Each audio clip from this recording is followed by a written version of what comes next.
This Family Life News podcast is made possible by the support of listeners like you. It's the Noon Report from Family Life, bringing a Christian worldview to what's happening in New York, Pennsylvania, across the country, and around the world. Weather with Kevin Williams, plus special features and reports with the Family Life News team. Now, here's what's happening. Migrant ban. Good afternoon. Welcome to the broadcast. The Trump administration is halting immigration from 19 countries that it considers high risk to U.S. national security. Homeland Security expert Jonathan Fahey says the move is within the president's constitutional rights. Yes, this will survive, and it's already been tested in the Supreme Court, the case Trump versus Hawaii with the so-called Muslim ban. But basically, Donald Trump has the authority to ban immigration from places that he determines are detrimental to the interests of the United States. Secretary of State Marco Rubio admits immigration policy is a sticky wicket. You can vet what people have done in the past. You can't vet what people might do in the future. There's another dynamic at play here, and that is you could allow someone into our country who has no history of radicalization, but they are susceptible to radicalization once they enter the United States because they don't assimilate well. That is a threat. That is a real threat. This new Trump immigration ban comes in the wake of the Washington, D.C. shootings of 2 National Guard troops the day before Thanksgiving. The suspect is an Afghan national who pled not guilty yesterday to first-degree murder charges from his hospital bed. A big win for Republicans in Tennessee. GOP candidate Matt Van Epps won a special election last night for a vacant congressional seat in a race that many thought could go either way. Van Epps says he would never have won, though, without the endorsement of President Trump. I say this to my friends in the liberal media and to the professional panickers in my own party. Running from Trump is how you lose. Running with Trump is how you win. Van Epps scored a 9-point win over Democratic challenger Afton Bain in a deep red district that the president won by over 20 points in 2024. The Van Epps victory gives Republicans a narrow 6-seat advantage in the U.S. House. The president wants to reform health care in this country. He's pushing a plan to give trillions of dollars paid to health insurance companies back to you, the consumer. These so-called health savings accounts come as Obamacare subsidies are set to expire at the end of the year. Defense Secretary Pete Hegseth is distancing himself from a deadly follow-up strike on a drug boat in the Caribbean back in September.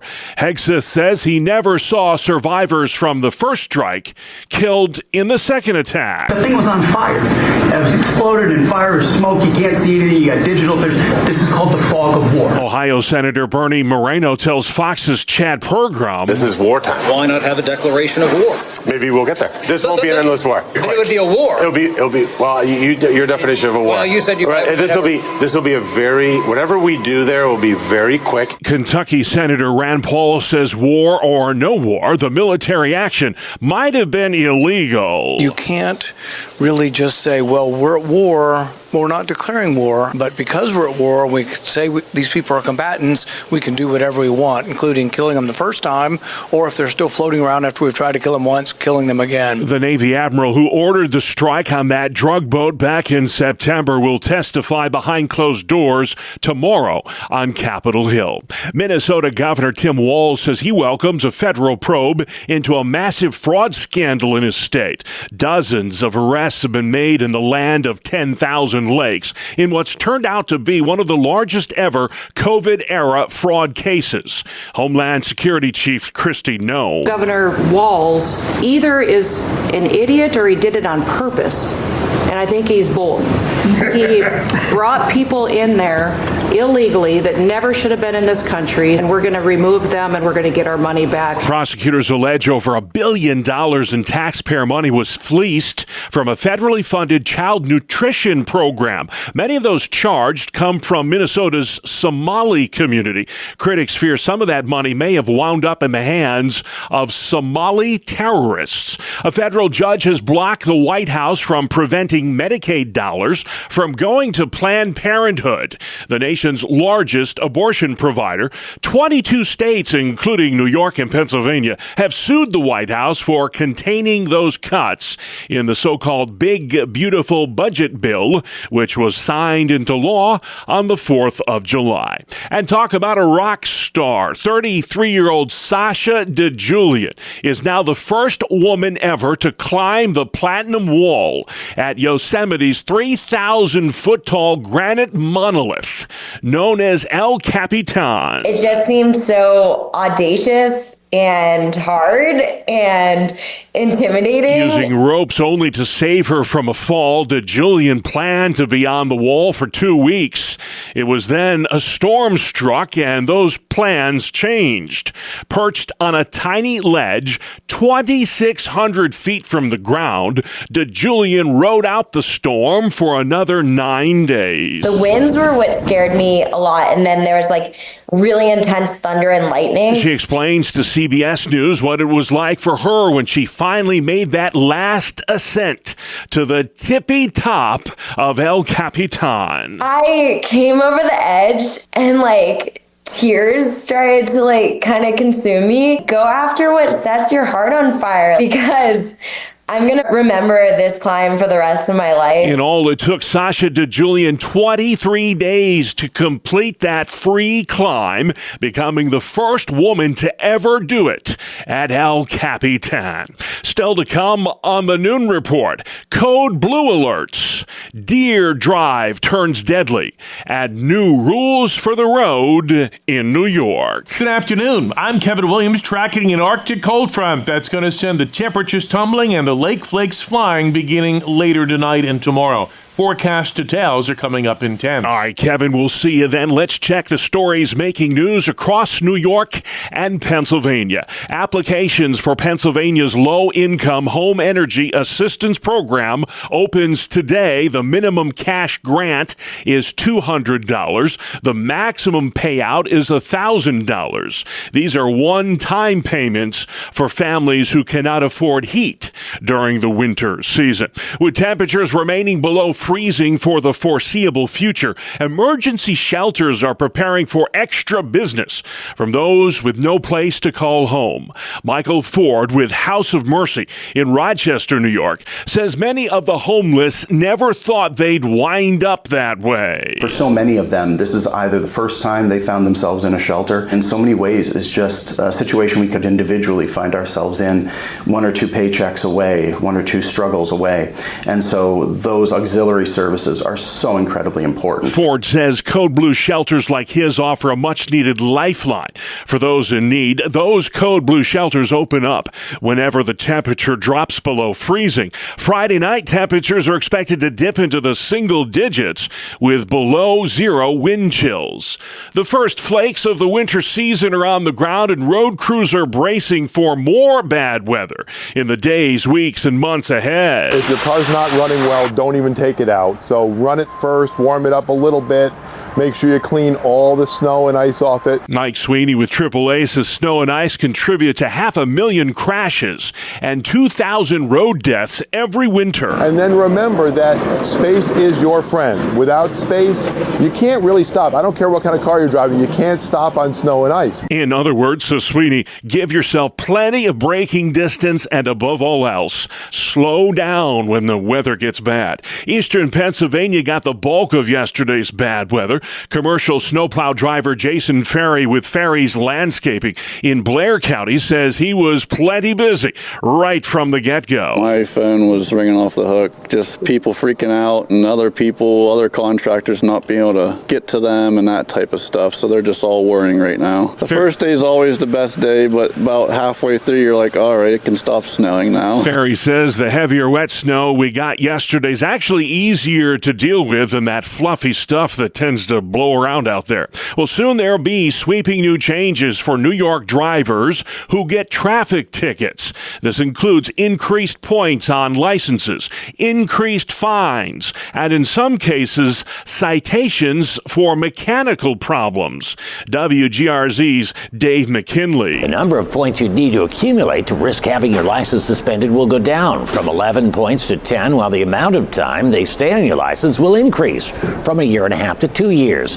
One big change, 8 points on your license if you speed in a work zone, and remember, 10 could get you suspended. That's WGRZ's Dave McKinley, and those changes take effect in February.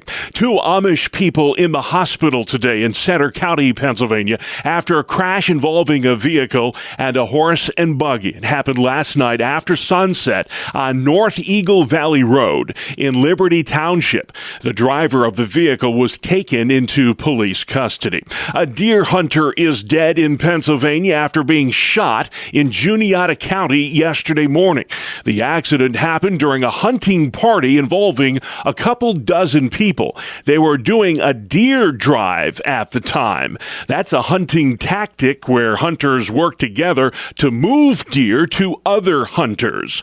A 26-year-old man was fatally shot in Milford Township while taking part in that deer drive. Lieutenant Amy Nabozny with the Pennsylvania Game Commission. No deer is worth, somebody getting killed over. So just always be sure of your target, what's beyond your target. Make sure it's a safe and legal target before you fire that shot, because once the bullet leaves the muzzle, you can't take it back. Fire season for deer hunting in Pennsylvania started this past weekend. A massive house fire last night, Genesee County, New York, injured one firefighter. The blaze broke out in Batavia around 6 p.m. The homeowners were away at the time. A wood-burning stove is what is thought to have sparked that fire. A Pennsylvania politician is introducing legislation that would strengthen state laws against gift card fraud. Here's Family Life's Brian Query. 2 bills that will be introduced by State Senator Lisa Boscola look to create a specific offense for those who tamper with gift cards or steal activation data before they're purchased. Stores would be required to post fraud warnings, and employees would have to undergo training wherever third-party gift cards are sold. Boscola says these proposals will better protect consumers before they are defrauded and will set clear expectations for preventing and prosecuting schemes like these in the future. Currently, only theft and access device statutes can be levied by prosecutors in these types of crimes. Brian Query, Family Life News. Thank you, Brian. Some well-earned recognition yesterday for first responders from local fire companies. These are the guys who led rescue efforts when a tour bus overturned on the New York State Thruway this summer. The August accident claimed 5 lives and injured dozens more. The Akron and Newstead fire departments were among the first on the scene that day.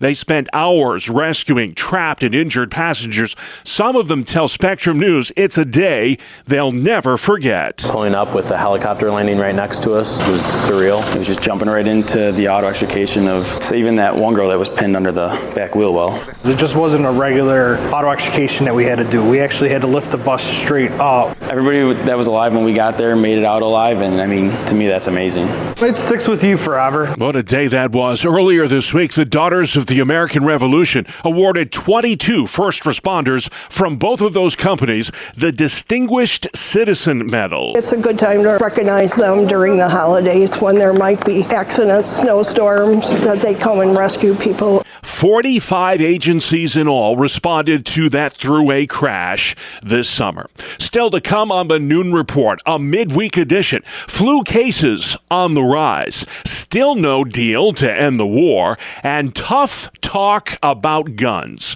It's the focus of today's Inside Out with Martha Manikas Foster after this. Welcome to Breakpoint, a daily look at an ever-changing culture through the lens of unchanging truth. For the Colson Center, I'm John Stonestreet. In 2024, in the nation of Great Britain, there were 48 abortions for every 100 live births. Now, that does not mean that 48% of babies were aborted, as some wrongly reported, but it does mean that about 1/3 of babies in that nation last year were aborted, and that's far too many. For added historical context, abortion rates in Great Britain increased by 1 or 2 per 100 live births from 2016 to 2021, by nearly 10 in 2022, another 2 in 2023, and an additional 5 in 2024. And throughout that period, the total number of conceptions remained reasonably constant. Therefore, the number of live births in Britain has declined precipitously in the last decade. According to Philip Pilkington, a macroeconomist and senior research fellow at the Hungarian Institute of International Affairs, these statistics suggest, and I quote, British people are starting to aggressively curtail their own reproduction. At the same time, the government is increasing immigration to prevent the country from bankruptcy. So Britain is in a phase of self-euthanization, end quote. Now, Pilkington rejects the usual suspects for the significant increase in abortions in 2022, like COVID or mail-order abortion pills. Instead, Britain saw serious levels of inflation driven in part by spiking energy cost. And though the government responded with about £58 billion of household financial support and a tight labor market raised wages higher, the median household income still fell by about 3%. Therefore, the best explanation for rising abortion rates is overall pessimism about the future. Of course, Britain was in economic trouble far before 2022. Boris Johnson, who led the Brexit movement and was prime minister from 2019 to 2022, was told to increase immigration in order to hold down wages or face economic collapse. That began mass migration to Britain from outside the European Union, a trend reinforced by flat economic productivity. Today, almost all growth in employment in Britain is among immigrants. And the current British birth dearth will encourage even more immigration over the next several decades. To quote Pilkington again, the babies not born post-2022 will need to be replaced with migrants 16 to 18 years after that to keep GDP stable in order to prop up debt and GDP ratios. So migration already at record levels will rise and rise, end quote. And of course, that means living standards in Britain will continue likely to fall, which could push abortion rates even higher. Pilkington adds, meanwhile, the new government is further liberalizing abortion laws. It seems like they want to accelerate the self-euthanization. Self-euthanasia is an apt description of what is happening in Britain. As noted in an earlier breakpoint, a significant percentage of the new immigrants come from Muslim cultures and hold British culture in contempt.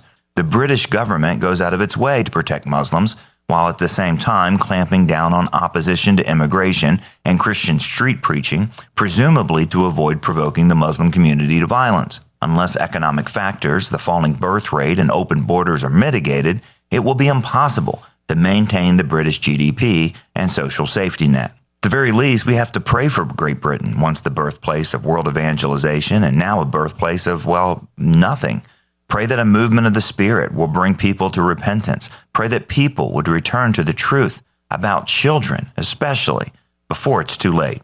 For the Colson Center, I'm John Stonestreet with Breakpoint. Today's Breakpoint was co-authored by Dr. Glenn Sunshine. And for a version of this commentary that you can download and share with others, go to colsoncenter.org/radio. Thank you, John. Let's head outside. Kevin Williams. Here is your family life forecast this afternoon. Clouds, limited sun, high temps, low 30s, a few flurries near Lake Erie. Tonight, clouds build in with a couple of bursts of lake-assisted snow, and temperatures dropping into the 20s. There could be a couple, 3 inches in lake-effect snow areas east and northeast of Lake Erie and Lake Ontario. Arctic cold tomorrow. Clouds, sun, lake-effect snow showers and flurries, and temperatures falling probably through the 20s by the evening hours, dropping into the single digits in many areas by Friday morning. All right, Kevin, thanks for the warning. This is the Noon Report. I'm your host, Bob Price, and here's what's going on Wednesday, December 3rd. The White House is halting immigration from 19 countries in the aftermath of that fatal National Guard shooting in the nation's capital last week. The suspect, an Afghan national, pled not guilty to first-degree murder charges from his hospital bed yesterday. More on the investigation from reporter Nicole Skanga. Newly released surveillance images revealed in court documents appear to show the suspect standing near a busy Washington, D.C. metro station before turning a corner and opening fire at members of the National Guard. He allegedly was shouting Allahu Akbar, Arabic for God is greatest. 20-year-old specialist Sarah Beckstrom and 24-year-old Staff Sergeant Andrew Wolf were struck in the head. The alleged shooter, Rahmanullah Lochinwall, served on a CIA-backed operation operations team in his native Afghanistan before he fled to the U.S. in 2021 and was granted asylum earlier this year. Nicole Skanga in Washington. U.S.-Russian peace talks have ended in Moscow without a deal to end the war in Ukraine. An aide to Vladimir Putin said the talks were useful, but a compromise option was not found. Correspondent Keir Simmons has the latest from the Kremlin. President Trump's son-in-law and envoy meeting President Putin for 5 hours, part of the U.S.'s push for peace. The decisions have to be made in the case of Russia by Putin alone, not his advisors. Only Putin can end this war on the Russian side. President Putin, in uncompromising mood, told reporters recent changes to the U.S. peace plan were absolutely unacceptable, even saying, if Europe wants to wage a war with us and starts it, we're ready. Keir Simmons in Moscow. The Navy admiral who ordered a controversial airstrike on a Venezuelan drug boat in September will testify tomorrow on Capitol Hill. Some lawmakers have called that military action a possible war crime. The first strike reportedly killed 9 people, and the second killed the final 2 who were clinging to debris. That is the part that has many in Congress outraged. I think there's a broad consensus that it's illegal to kill people who are clinging to wreckage. Let me be very clear. Killing shipwreck survivors is a war crime. That report from CBS's Nancy Cordes. The White House says the use of lethal force is justified in going after narco-terrorists who are poisoning Americans. Republicans hang on in Tennessee. The GOP's Matt Van Epp scored a 9-point win last night in a special election to fill a vacant House seat. To President Donald J. Trump, thank you, sir.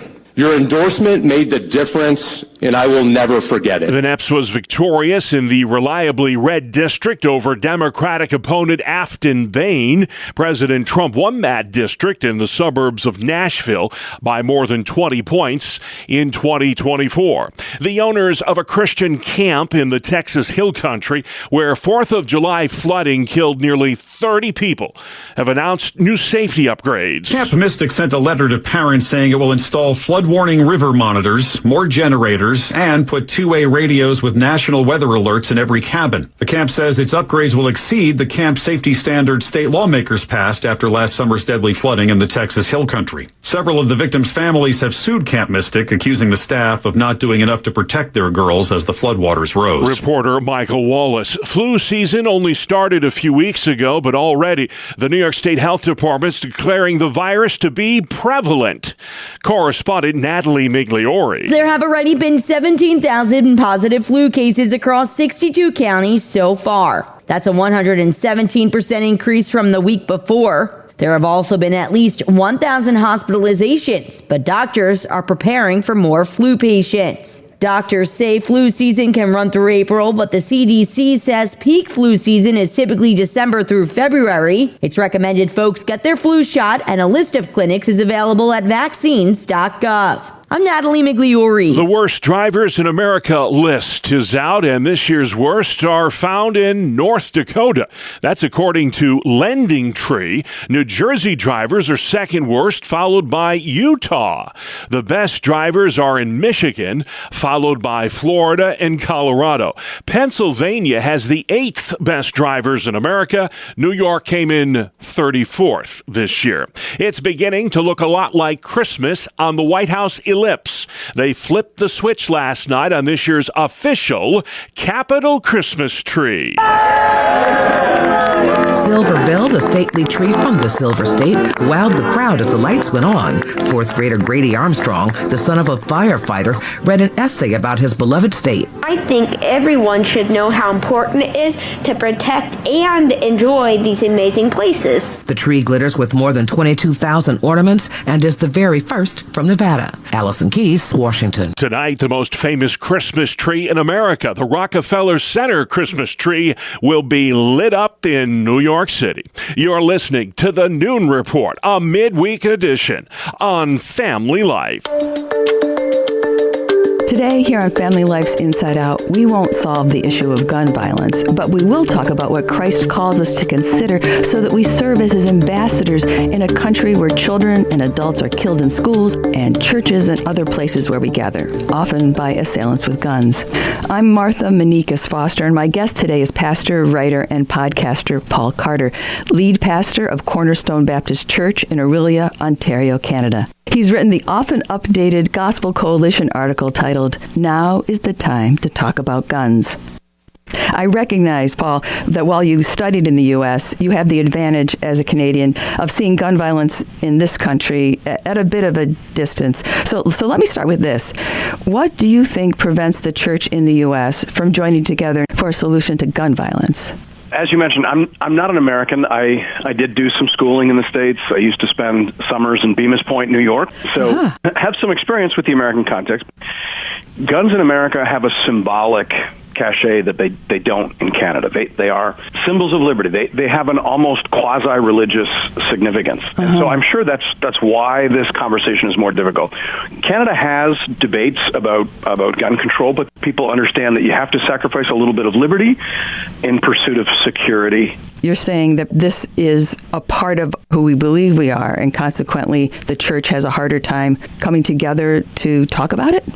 Again, I'm speaking as an outsider, but in America, I've noticed that the Constitution is almost held up as a co-equal authority with the Bible. The Constitution has taken on almost a mythical status. It's a quasi-religious text. And as a result, modifying something like the Second Amendment would strike a lot of Americans as just as blasphemous as changing a book of the Bible. And I recognize that it's been a complicating factor in this conversation.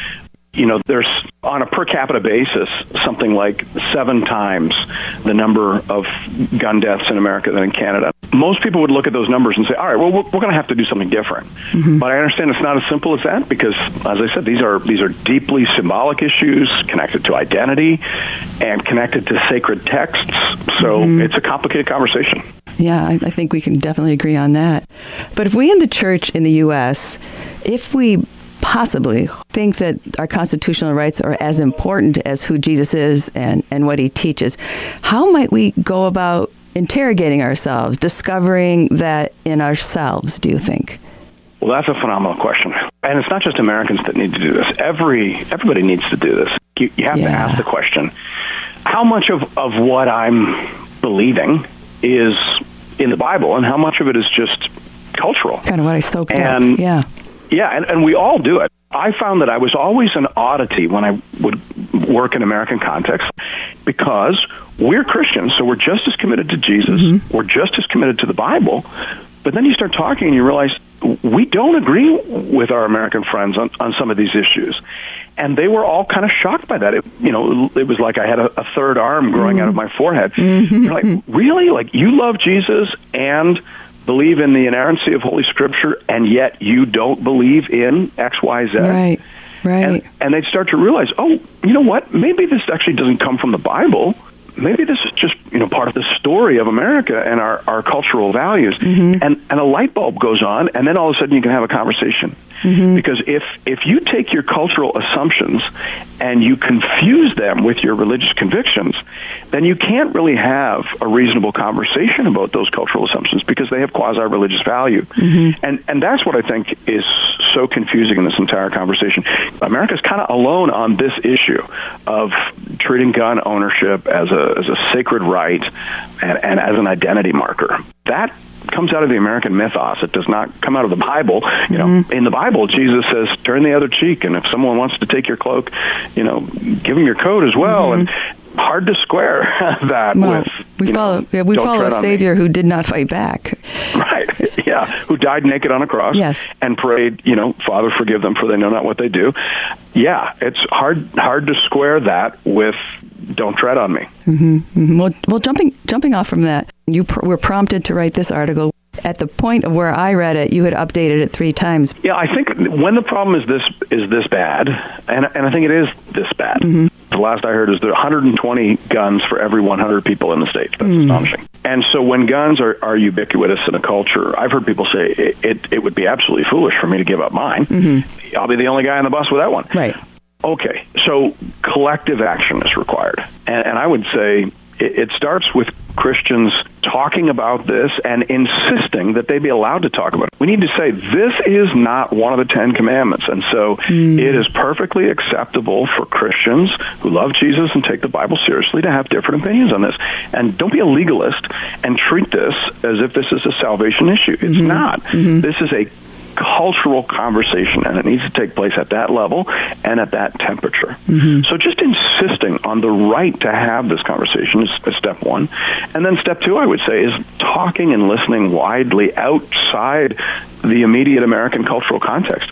Have some conversations with German Christians, British Christians, English Christians, Canadian Christians, African Christians who love Jesus, who love the Bible, but who have very different takes on this issue. And I think that would perhaps both lower the temperature and broaden the discourse.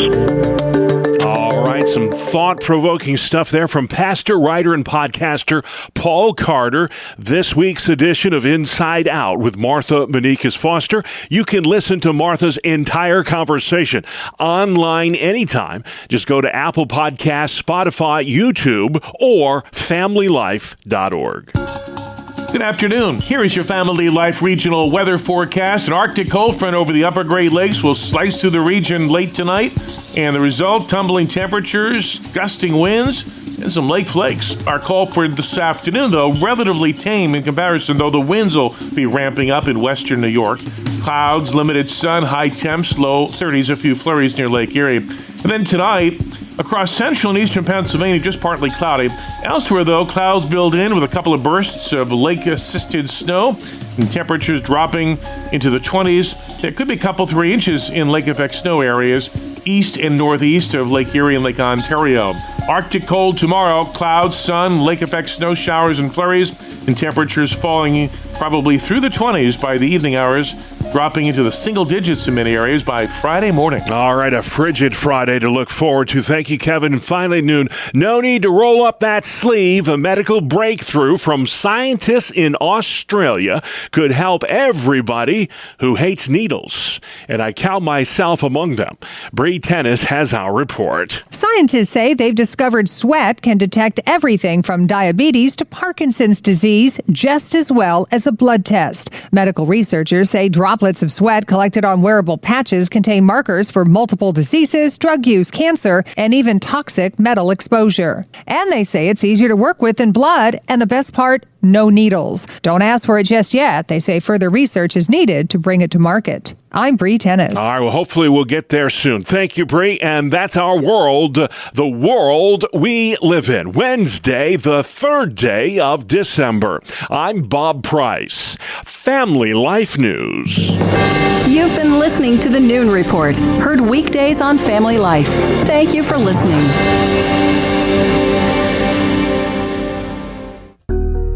Thank you for listening to this Family Life News podcast. If you've been encouraged by what you've heard, please share it with others and click the subscribe button to automatically receive future episodes. Family Life is a listener-supported ministry. Podcasts like this are made possible by your financial partnership. Find out more at familylife.org.